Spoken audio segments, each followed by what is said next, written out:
She did not scream when she found her husband face down in the Powder River. She only screamed when she saw Eli McCree come riding out of the dust the next morning. Lily Hart had been a widow for 3 months, and in Sheridan, that was already long enough for folks to forget your name. But the fear in her eyes that morning made every ranch hand on the street look twice. Even if none of them had the courage to ask why she had ridden through town with her dress torn and her hands shaking, she did not stop for anyone. She rode straight past the blacksmith, past the saloon, where 2 men spat tobacco at her horse, past the church steps, where the preacher gave her a pity nod she did not trust. She kept riding until she reached the one ranch everyone said belonged to a man who feared nothing. If this man turned her away, there would be nowhere else to go. Eli McCree. Most folks in Sheridan only whispered his name. Some called him a quiet storm. Others said he was the reason the old Bozeman Trail still had a sheriff. But what people agreed on was simple. If trouble came for you and you had nowhere else to run, you rode to the McCree place and prayed he was in a good mood. Lily did not pray. She slammed her boots on the dirt and walked right up to him as he was feeding salt to a young ram. Eli looked up slow as sunrise, and she swore his eyes could see every lie a man had ever told her. For the first time since the funeral, she felt like someone was really looking at her, not just at her black dress. He asked if she had been followed. She nodded. Then she told him everything she knew. The cut fences at her ranch near the foothills of the Big Horn Mountains, the rocks tossed into her well, the shadow that walked past her window at midnight. The voice outside her barn whispering that a woman alone could not hold land in Wyoming territory.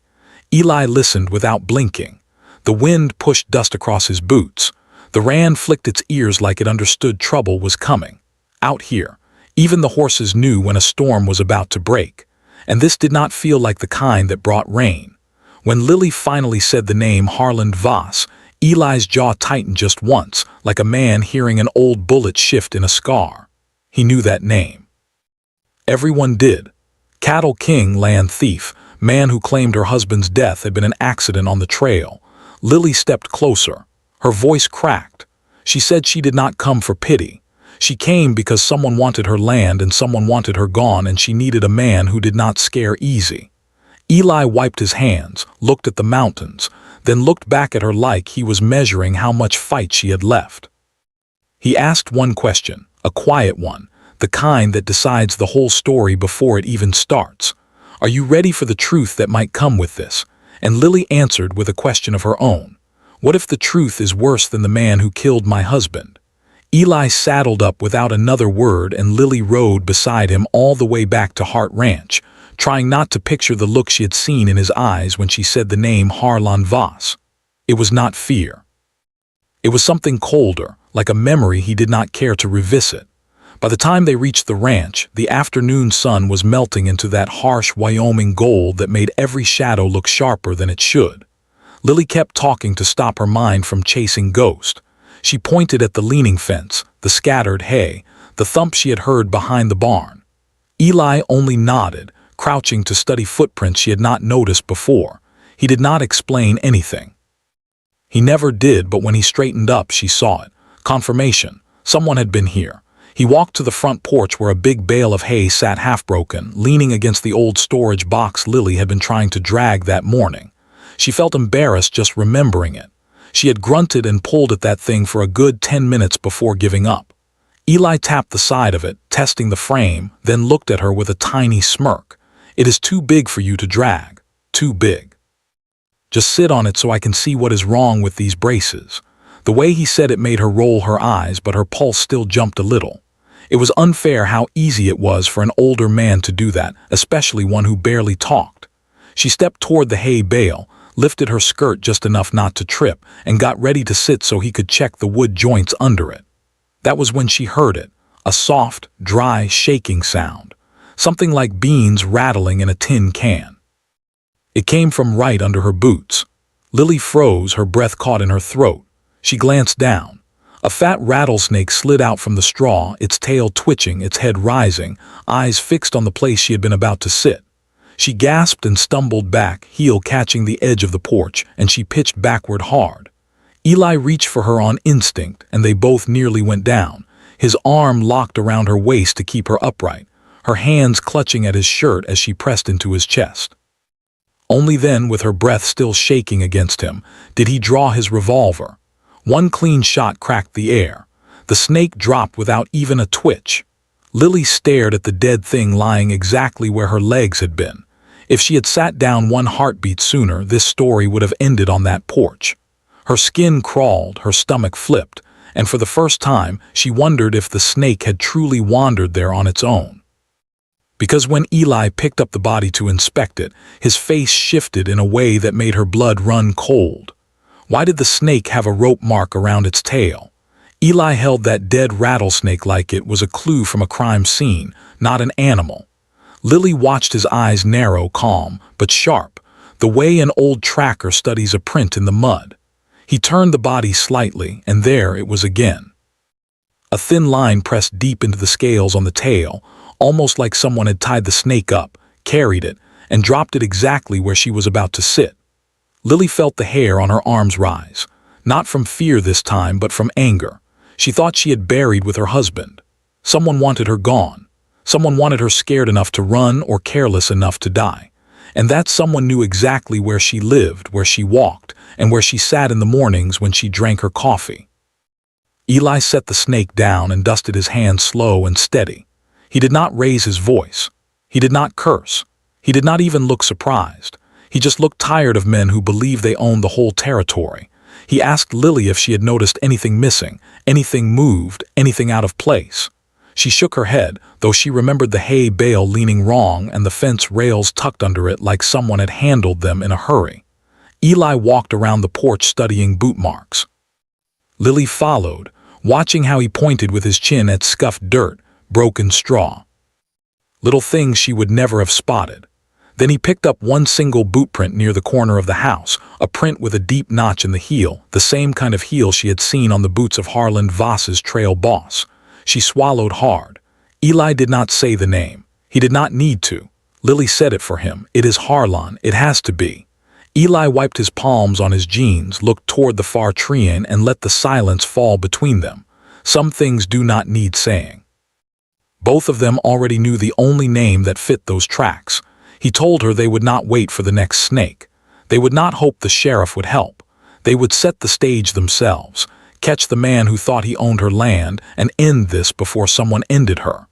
The plan he laid out was simple, but it carried the kind of danger that made Lily's pulse drum in her neck. She was not the same woman she had been 3 months ago.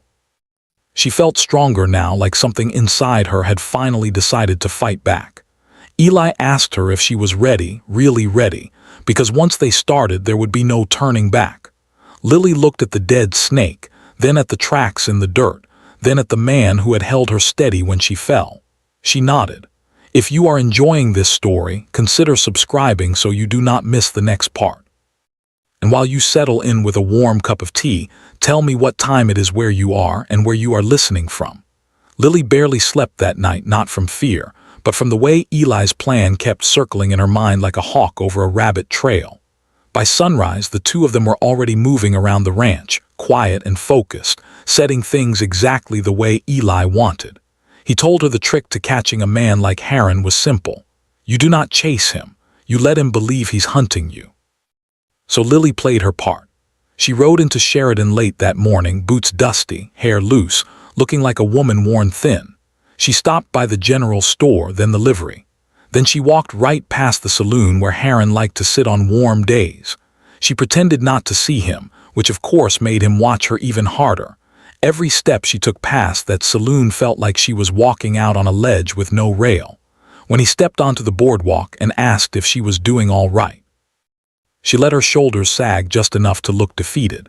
She told him she had barely slept, told him a snake tried to bite her, told him Eli had gone back to his own ranch and she would be alone tonight on Hart Ranch. She even let her voice tremble when she said, I have been thinking maybe you were right about selling. A woman cannot hold this place alone forever. Then she said the line Eli had coached her to say, I do not know if I can keep fighting this. Maybe selling the place would be easier. Harlan smiled at her like a cat that had finally gotten the door open on the chicken coop. He wished her a good day and told her he hoped she made the right choice. Lily nodded politely, turned her horse, and rode home calm as a preacher. But the moment she reached Hart Ranch, her mask dropped. Eli was already in the barn loft checking his rifle. Two of his trusted cowboys were posted near the windmill, out of sight. Lily felt safer than she had in months. Evening fell fast. The sky turned purple.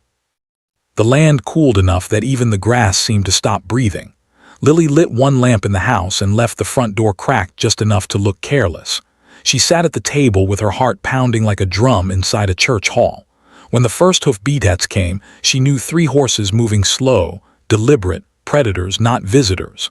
Lily stood up and gripped the small pistol Eli had given her. She reminded herself she was not bait. She was part of the trap. Whatever happened tonight would decide if she stayed a victim or became the true owner of this land. A shadow stepped into the doorway. A man with a bandana around his neck and a grin that said he had done this before. He told her to pack her things and come quietly. She told him to go to hell. The fight that followed was not graceful. It was desperate and loud and real. Lily swung a wooden block into his face. He stumbled. She fired once into the floor, not to hit, but to call the thunder she knew was waiting in the dark. The crack of that gunshot brought Eli out of the shadows like lightning. And just like that, the trap was sprung. But what Eli found outside the house was something even he did not expect. Who was the man waiting behind the barn? And why did he look more terrified than dangerous? Eli reached the corner of the barn with his rifle raised, ready to finish the job. But the man crouched behind the water trough was not aiming a gun at him. He was shaking, hands up, eyes darting like a trapped animal. He kept whispering that he never wanted to hurt Lily, that he had only come because Harlan forced him. He said Harlan paid extra for the snake. He said Harlan planned to burn the ranch to the ground after taking Lily away. That was when Lily realized this was not just about dirt and fences. It was about wiping her name off the map. His voice cracked like he had finally reached the end of a long road of fear. Eli lowered his rifle just enough for the man to breathe. Then he stepped closer and asked the question Lily had been afraid to voice for months. Why did Harlan want her land so badly? The man told them about a new cattle route Harlan wanted to control. A shortcut that cut straight through Hart Ranch. A road that could make him rich and give him even more power in Sheridan. Lily listened, standing in the doorway with dust in her hair and a pistol still shaking in her hand. She felt something inside her shift. Not fear, not anger, something steadier, something stronger. Eli signaled to his cowboys, and together they took the man into town before dawn. Sheridan woke to a confession that spread like wildfire, a confession about murder, threat, the snake, the plan to burn the ranch. It was enough for the sheriff to ride out with 10 men and drag Harlan Voss from his fancy porch before breakfast. When it was over, the town felt different, quieter, lighter, even. People tipped their hats at Lily for the first time, not because she was a widow but because she had survived something meant to break her. It felt strange carrying respect on her shoulders instead of pity, but it fit better than she expected, and she had not done it alone. Later that evening, Lily and Eli sat on the same hay bale where the rattlesnake had waited for her. The sky over the Big Horn Mountains was the kind of soft gold you only see after a storm clears.